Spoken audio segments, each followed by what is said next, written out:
Hello my friends, today's video is going to be something a little different. This channel for me has been about trying to empower you all to live a life that is more true to yourself, gives you more freedom and just makes you think a little bit outside the square of what's actually possible in life. And I did a video, I don't know, maybe a year or two ago. It was quite early on in my van life YouTube journey. And I talked about living this lifestyle long term. And I had a number of comments of people saying, oh, you're only 45, when you're older and your body starts to fail you, you'll want a house, you'll want stability, you'll need a home. And I'm all about thinking outside the square and breaking the rules. So the general consensus is, as your body starts to age, that you will eventually start to fail you. You'll have to stop working, you'll have to go into a retirement village or into a home, and it will slowly deteriorate until it finally gives up and off you go into the next plane of existence. However, I would like to challenge you to try and think a little differently about it, because there are examples of people who have gone against the grain and they have worked on themselves and they've built muscle and they've remained active and they've lived a very happy and healthy life well into their 90s. So I've actually even seen people on social media who are over 100 and they're still moving their body really well. So I would like to sort of spend this video just challenging you on those thoughts, because why wouldn't you want to think that you can actually live a happy and healthy and active life well into your 80s or 90s? So I want to start with a disclaimer. I am not a medically trained doctor. I am not trained in physical therapy. I am not trained as a yoga instructor. I have no scientific background whatsoever. I am literally just one of those people that likes to do a lot of research about health and fitness and well-being. And I mean that as a whole, not just body fitness, but also mind fitness as well.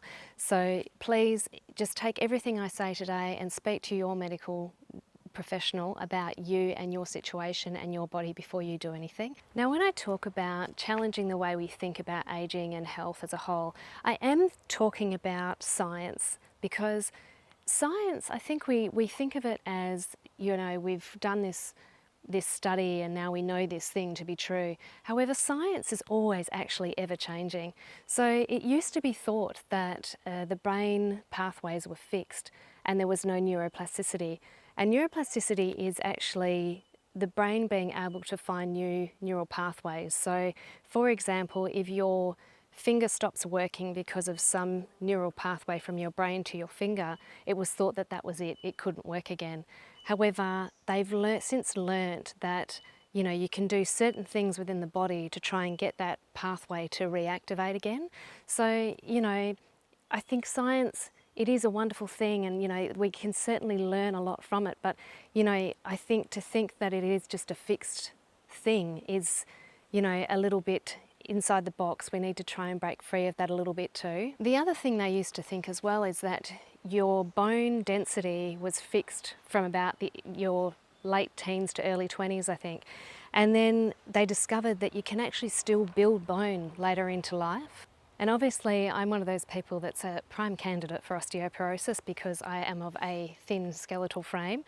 However, they have discovered that by building muscle, you're actually protecting your bone, and also if you're doing just a little bit of impact, that little bit of impact is actually growing more bone density as you age. So it is important to remain active, try and build that bone density, but also try and build that muscle around your bones to try and protect them into old age. And building muscle doesn't necessarily mean that you have to do anything that's real high intensity either.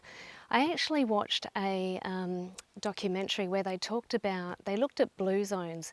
So blue zones are actually areas in the world where there are people living till they're over 100. And what they discovered in these blue zones is that it was actually the small day-to-day activities that were keeping their bodies fit and healthy. So for example, there was one area, I think it was near Italy somewhere, maybe Greece, somewhere around that region. And so there was a lot of hills, and what people were doing were they were walking up these hills every day, and so they were building that muscle strength in their bodies every day without even really thinking about it. The other one was, I think it was maybe Okinawa in Japan, hopefully I said that right. And so in Japanese culture, they actually are down on the ground every day. They eat, you know, lower to the ground, and so they were actually getting up and down every day quite often, and just that small action was building their muscle strength in their legs, and that was making their bodies healthier into their old age. Reminder, I'm not a doctor. Check with your medical professional before doing any of these things. So one of the key things to staying fit and healthy into old age is your legs. There are the risk of hip replacements and knee replacements as you age. So fish oils are really good to try and keep all your joints happy and healthy, but also I think keeping your legs strong. So there is a study that's done that, you know, once you do get those hip replacements, that, you know, your body will start to fail after that because you can't move as well as you used to.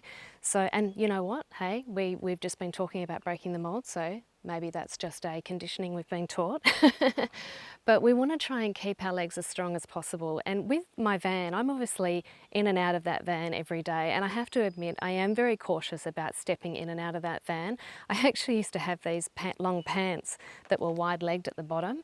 And a couple of times, as I stepped out of that van, my toe would catch on the other leg, the bottom of the leg, and I'd fall forward. Luckily, I never actually fell on my face. But I do have a handle at the door of my van, so I am still cautious of the steps that I take. I do go hiking, you know, there's a lot of rocks and things, but you don't want to be so cautious that you're losing your balance. You know, you still want to practice balance. So I'm quite focused on balance. I think that if we can keep our legs strong, we reduce that risk of having falls, needing hip replacements, needing knee replacements. You know, just keep on building that muscle and that bone density. So I do a bit of yoga. My balance is pretty good, but I do this a few times a week. So it's not to say that, you know, you'll be able to do that kind of thing straight away, and it's not, you know, it's not too hard to do. But even if you just try and hold on to something, stay on one foot, and just try and like increase that balance. Like my leg is still shaking, but at least if I am trying and I'm building that muscle and that memory that I am a balanced person. So little tip when you do it, I did learn this in a yoga class, that you actually turn your foot slightly out, so it just helps you with that balance a little bit more. And then I'll just go like this. And I add this in the end as well. And I just try and stay here, usually for about 10 breaths. And then I'll go into a little bit of something else. And I do that a bit slower, but when you're doing it slower, I will stay in that position for a few more breaths, so that I am trying to, you can feel that leg shaking, and when that sort of shakiness is happening, that's when you're building that muscle. So I think it's really important to try and just do a few balancing things, even if it's just lifting one foot up every day. They also say that a predictor of your longevity is whether you're able to sit on the ground and then get back up again without using your hands. If you can do that, then that's a really good indicator that you've got strong, healthy legs. So even if you do that today and you can't do it, that doesn't matter. You just keep trying. You just keep building that muscle and that memory so that you can do things like that. So if you can do things like this, happy days. Reminder, I'm not a doctor. Make sure you speak to yours before you do any of these things. It's not just about your physical well-being, it's also about your mental well-being. And when I referred to those blue zones earlier, there were actually two factors in longevity, which were, it was the everyday physical activity of just taking those small steps every day. But the other thing was community and just talking to people. So it's not necessarily about those strong bonded relationships you have with people in your life. It was more about just the everyday interactions with people. So for example, it might just be that you're walking down the street, you see someone else who's happy and you say hi and have a brief conversation. You know, the other day I'd gone for a walk down the beach and there was a guy there with his dog, and the dog was so happy. It was so excited to be down the beach and it was running around like mad, and it made me so happy to see the dog like that, and it was obviously making its owner really happy as well. And I just said to the owner, gosh, I wish I woke up that happy every morning. And he was like, yeah, and we had a laugh. And those sort of daily small interactions with people are it's such a contributing factor to longevity, because it's actually giving you endorphins and keeping you happy mentally. And for me, I actually have quite an active mind. So I like to be able to take time out to just wind my mind down, and I actually use the Wim Hof method sometimes to really calm my brain. So I used to find that meditation was really difficult for me because I was such a go, go, go person, and the thought of actually sitting still for even 20 minutes was just like horrifying to me. So, and even still to this day, I have to admit, I may only like sit and meditate for 10 minutes, but even that 10 minutes just makes such a massive difference. So with the Wim Hof method, it's about it's returning to breath, and so you're taking in you do certain rounds with him, and so you will take about, I think it's 20 to 30 breaths. And then what you do is you'll breathe out, and you'll just not breathe for a minute. And that may sound like a long time, but because you've done that short breathing to start with, for some reason, I don't know how or why it works, but then you can not breathe for a minute. And it takes practice. I've gotten up to about 2 minutes, so that's amazing. And then you'll breathe in and you'll hold that breath for 15 seconds. And so he'll do this in a few rounds with you. And it's this sense of calm that comes over you that I cannot explain. And for me to go into that 1 minute of not breathing, what I find helpful is I'll imagine myself underwater with my fish because that's my happy place. And so then when I'm thinking about the fish, I'm not thinking about my breath. I'm in a state of calm because that's where my calm and happy place is. Another way I found to help me with meditation is when I close my eyes, I will then roll my eyes up and focus them on where your third eye would be on your forehead. And so when you do that, it's almost like a massage for your brain. For some reason, and I don't understand the science behind it, but it does just calm your brain down a little bit more. So if you close your eyes and roll that up, focus on your breath, even if it's for 5 minutes, it's so beneficial for your brain. So the other thing to think about is nature. As most of you know, the reason I love this lifestyle is because I can be out here in this most of the time. And I did a video a while ago, and it was based on a podcast I'd watched from Lewis Howes and Dr. Tara Swart. And she's a neuroscientist, and she talked about how trees actually release this thing called phytoncides.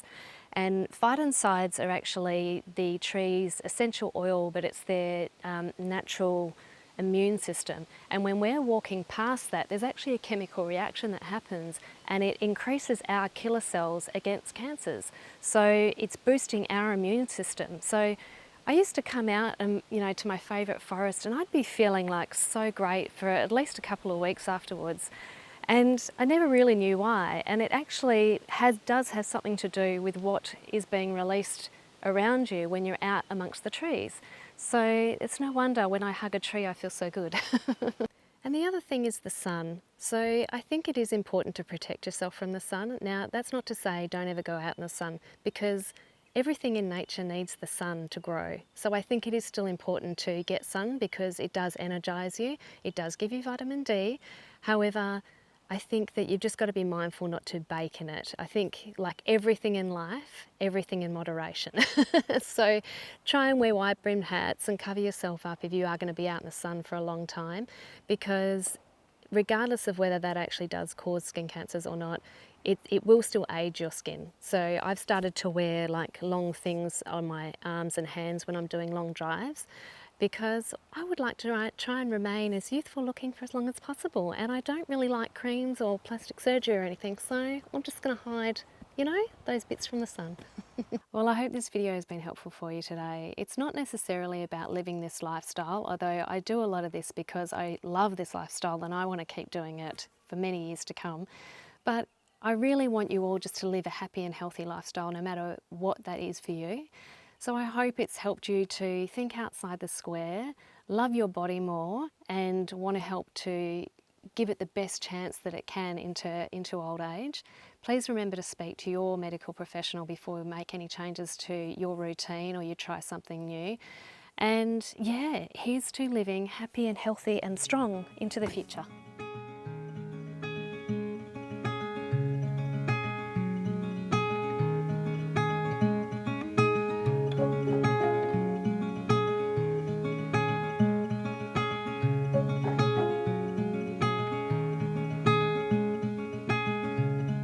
That's me down at the lonely lake.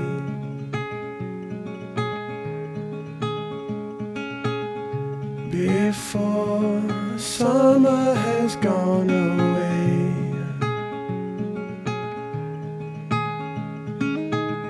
swim out under a broken sky.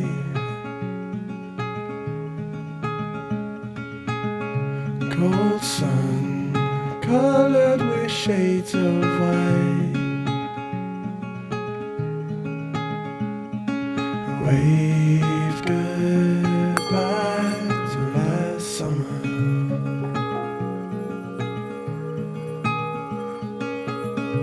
Cold air coming away soon.